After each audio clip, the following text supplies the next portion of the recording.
Self-inductance and inductance of a solenoid. If we consider a conductor of any shape, a coil, a coaxial wire, for example, or even a tube, we can subject it to an external changing magnetic field and have an EMF induced in the conductor. This EMF in general is specified by Faraday's law, and we know that we can write down the equation that the EMF or the voltage induced is the negative of the rate of change of flux with respect to time, delta phi divided by delta t. The negative sign, of course, comes from Lenz's law. But we also know that we can pass a current through any of these conductors, and the current in turn creates a magnetic field and thus a flux linking through the conductor.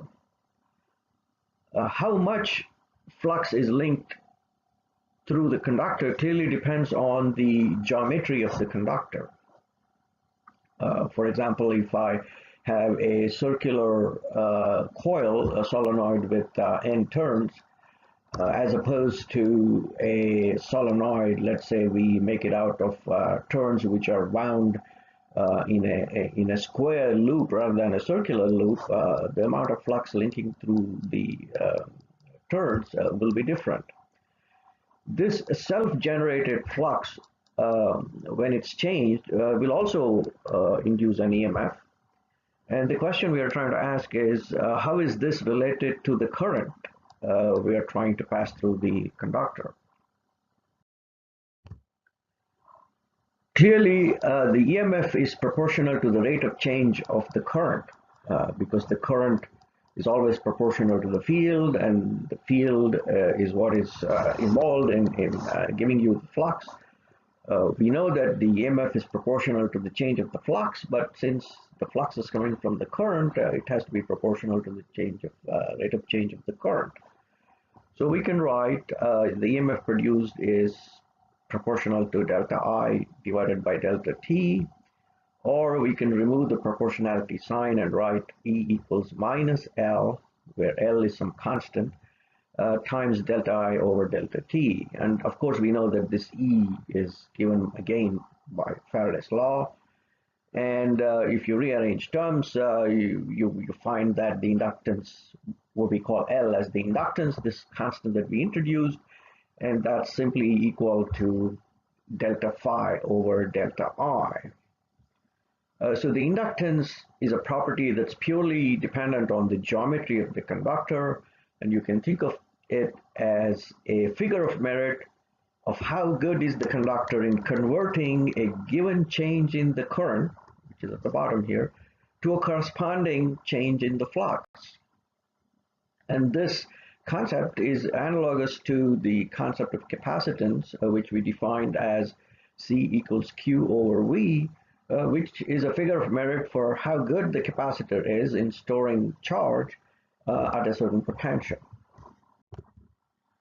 Now let's ask, what is the inductance of a solenoid? So can we figure out from what we know so far, or can we generate an expression for how L depends on the number of turns, the area of the solenoid, and the length of the solenoid, and so on. So what is the EMF generated in a solenoid with n turns of area A for a rate of change of the current delta I, delta t?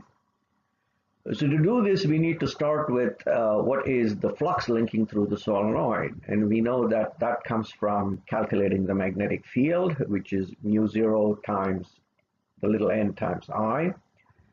And if you don't know where, n of course is the total number of turns, and the little n is the turns per unit length per meter.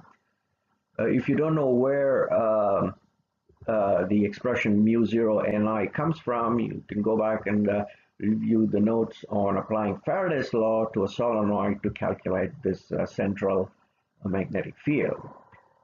So the central magnetic field, mu0 little n times I, times the area of the solenoid, will give you the flux linking through one loop of the solenoid. Since the flux goes through all n loops, you have n times phi b. Hence, the EMF from changing I is minus n times delta phi b delta t, and this of course we can write as n times, because we calculated the flux here, that's just coming from the flux, and the flux depends on the current. So instead of the rate of the flux, we have the rate of the current here. And if you rearrange terms, it's simply proportional to mu 0 n squared. It goes as the square of the number of turns times the area divided by L. The self-inductance is for a solenoid is given by, therefore, by this expression, and the unit for self-inductance is the Henry. Because of its definition, it's also equal to the flux, which is Tesla meter squared per ampere. A Henry is a large unit. Most of the coils that we deal with in everyday life are in the millihenries, but if you make very large electromagnets or large magnets, they do have several henries of inductance.